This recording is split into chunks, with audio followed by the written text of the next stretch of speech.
আরও ভয়াবহ রূপ ধারণ করতে পারে মালদার মানিকচকের বন্যা পরিস্থিতি।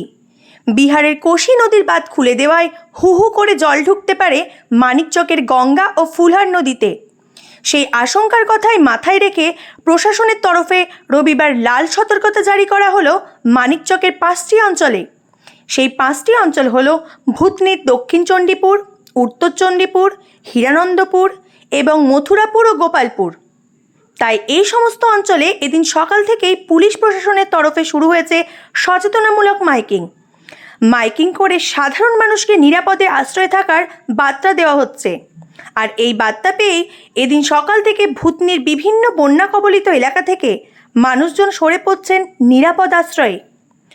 অন্যদিকে মানিকচকের বন্যা পরিস্থিতির আরও অবনতি হওয়ার আশঙ্কার কথা আঁচ করতে পেরে রবিবার 7 সকালে বন্যা পরিস্থিতি পরিদর্শনে গেলেন মালদার জেলাশাসক নিতিন সিংহানিয়া।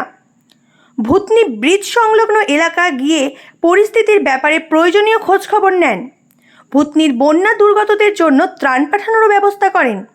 এরপর তিনি মানিকচক ব্লক দপ্তরে যান বলে খবর। মানিকচকবাসীর কাছে আমাদের আবেদন যে আজকে যে সমস্ত মানুষগুলো জলে ডুবে আছে, প্রচুর পরিমাণে জল, নেপাল প্রায় 10 কিউসেক জল ওরা ছেড়েছেন এবং আমাদের বিহার থেকে 6 কিউসেক জল এখানে ছাড়া হয়েছে।